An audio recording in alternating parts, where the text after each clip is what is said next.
नमस्कार, आपका स्वागत है SRS वे पर। चलिए आज की कहानी की शुरुआत करते हैं।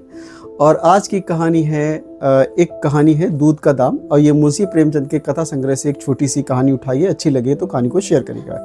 चलिए कहानी की शुरुआत करते हैं। कहानी की शुरुआत में अगर हम बात करें शहर और गांव के कंपैरिजन में, तो शहर में आज भी नर्स और डॉक्टरों का प्रभुत्व रहता है और शहर में बच्चे बड़ी अच्छी सुविधाएँ होती हैं। अगर गाँव की बात करें तो गाँव में भी अभी जच्चे खाने का बड़ा ही बोलबाला है और जच्चे खाने ही गांव में सबसे ज़्यादा सर्वोत्तम माने जाते हैं और उन पर प्रभाव रहता है भंगिनों का।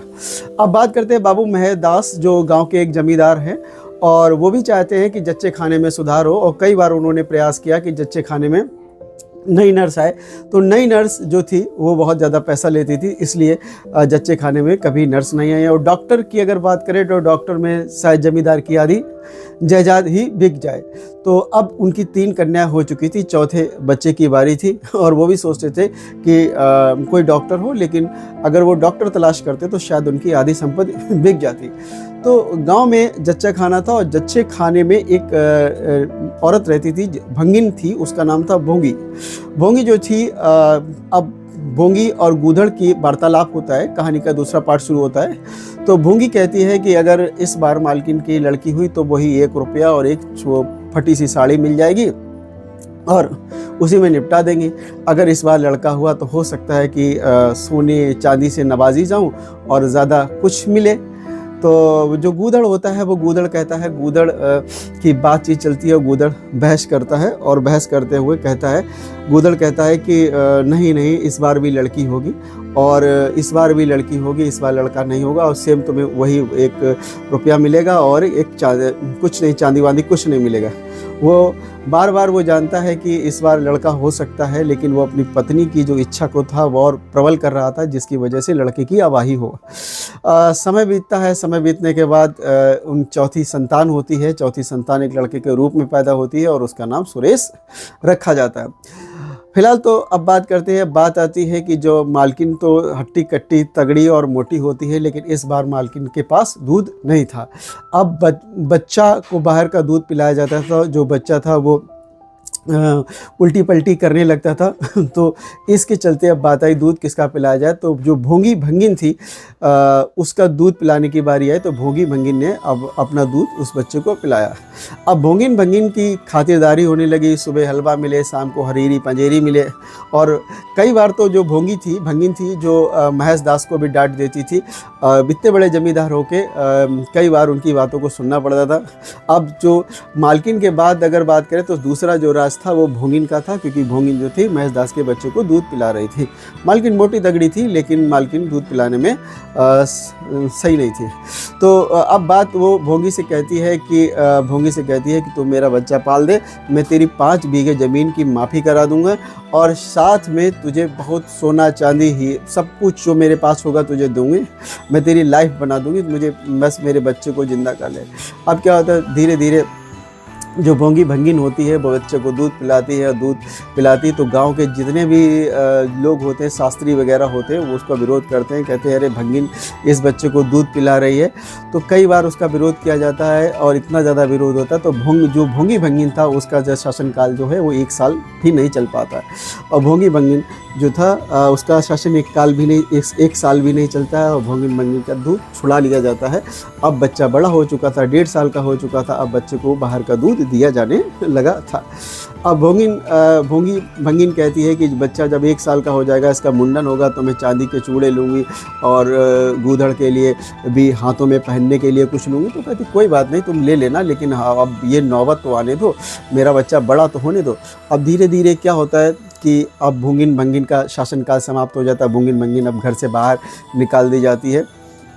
होता क्या है, धीरे धीरे समय बीतता है और जो गांव के शास्त्री जी होते हैं वो कहते हैं कि भाई तुमने इसे भंगिन का दूध पिलाया, प्रायश्चित करो। तो फिलहाल महेश दास जी होते हैं, कहते हैं कि जो अगर भंगी है बनाया तो भंगिन को भी भगवान ने बनाया है, लेकिन जिसको अगर हमको भगवान ने बनाया तो भोंगी भंगिन को भी भगवान ने बनाया है। और मेरा बच्चा जो है इसका दूध पीकर बड़ा हुआ है, तो प्रायश्चित तो नहीं करना है। अब वो दूध नहीं पीता तो यही से काम सारे समाप्त हो गए। तो होता क्या है कि यही से सारी थोड़ा कहानी का एक पार्ट समाप्त हो जाता है। अब चलते हैं हम लोग पार्ट नंबर 3 में। अब क्या होता है, एक दिन जो भोंगी होती है वो महेश दास की प्रणाली को साफ कर रही होती है। जब वो प्रणाली को साफ करके उसमें एक बांस डालती है तो बांस अंदर तक डाल रही होती, होता क्या है कि उसमें से एक सांप निकलता है और सांप जो है भोंगिन को डस लेता है। अब लोग कहते हैं पानी का सांप है, कुछ नहीं होगा, लेकिन भोंगिन के जस्ट मुंह से फेना निकलने लगता है और भोंगिन जो है वो तुरंत मर जाती है। अब भोंगिन मर जाने के बाद क्या होता है, भोंगिन मर जाती है और फिर क्या होता है, उसी समय प्लेग फैला होता है और प्लेग के चपेट में उसका जो पति होता है वो गूधड़ हो आ जाता है। अब बात आती है कि ये बच्चा कौन पालेगा। उसका भी बच्चा जो होता है सुरेश से 3 महीने पहले पैदा हुआ था और वह अपने बच्चे को दूध छुड़ाकर सुरेश को दूध पिलाने आती थी, जो महेश दास का लड़का था। उसने कई बार अपने बच्चों को दूध नहीं पिलाया, लेकिन महेश दास के लड़के को दूध पिलाया। ठीक, तो होता क्या है कि अब कहानी का आगे क्या मोड़ लेती है। अब जो गूदड़ था वो मर चुका था, अब भोंगी थी वो मर चुकी थी। अब बचता है मंगल। मंगल जो होता है छोटा होता है और वो अब महेश दास के घर के सामने एक नीम का पेड़ था। नीम के पेड़ के पास एक टाट का बोरा और एक कसौले थे। कसौले में मिट्टी के वो होते, उनमें खाना दिया जाता था।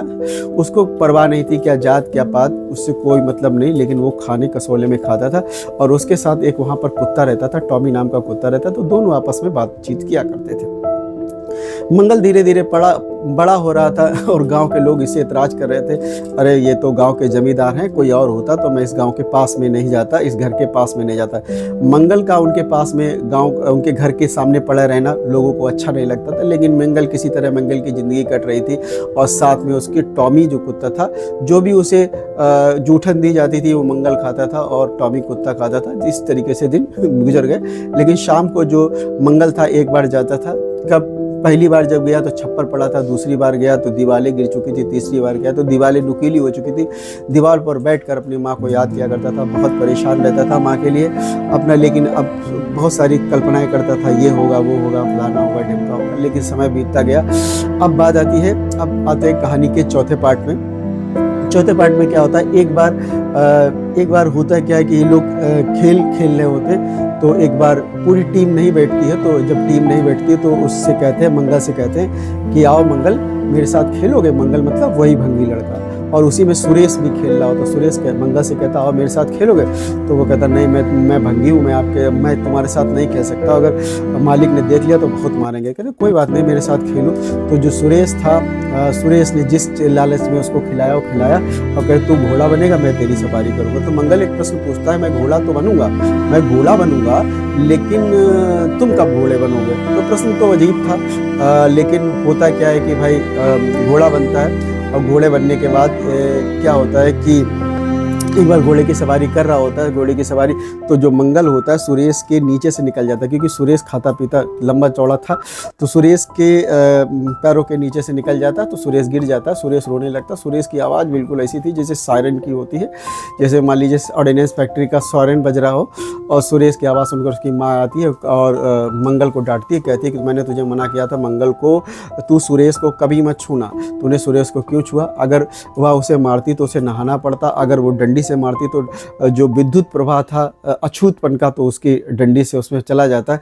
तो इस कारण उसे डंडी से मारा, मन कसोल के रह गए और उसने गाली गलौज किया और कहा तू चला जा यहाँ से, कभी ना आना। वह वहाँ से चला गया, मंगल वहाँ से चला गया, अपने कुत्ते को ले गया, अपनी टाट ले गया, अपने कसौले को ले गया और लेकर चला गया। अब मंगल चला गया। अब मंगल अपने कुत्ते से बात करता है, देखो मुझे आज मालिक पूछने आएंगे, ये है वो। कह दो तो कुत्ता कहते तुम्हें कोई पूछने नहीं आया, 1-2 बार मंगल करेंगे और फिर भूल जाएंगे। कहते फिर क्या करें? कहते तुम्हें वहाँ के जाना चाहिए और देखना चाहिए। तो ये जाता है, महेश दास जो गाँव के जमींदार होते हैं उनके यहाँ अंधेरे में बैठ जाता है और महेश दास और उनके लड़के सुरेश को खाना लगा दिया जाता है। दोनों खाना खाते हैं और खाना खाने के बाद 2 नौकर जो हैं बात करते हैं, आज मंगलवा नहीं दिखाई दे रहा है, कहाँ चला गया मंगलवा? कहते अरे मंगलवा को मालकिन ने डांटा, मंगलवा चला। कहते अच्छा हुआ, सुरेश कहते हैं अच्छा हुआ भंगिन का साया हमसे हटा, अब भंगी था चला गया, बहुत अच्छी बात है। तो वो होता क्या है, इतनी बात सुनता तो वो और अंधेरे में खिसक जाता है। उतने में सुरेश और वो उसके पिता महेश बाबू खाना खा लेते हैं और उस जूठी पतले वो नौकर परनाले में डालने ले जाता है। तो वो कहता कौन मंगल? हाँ। कहता हाँ मैं तो कब का खड़ा हूँ खाने के लिए। कहते अरे खाना खा लेने तो मैं अभी परनाले में डाल देता। वो खाना लेता है, खाना खाता है और फिर जाता है अपने कुत्ते से बात करता है कि माँ कहती थी कि दूध का दाम कोई नहीं अदा कर सकता है और मेरी माँ के दूध का फर्क मुझे देना है। इसी के साथ कहानी यहाँ से समाप्त हो जाती है। तो बताइएगा ये मुंशी प्रेमचंद की लिखी कहानी आपको कैसे लगी। Tata bye bye.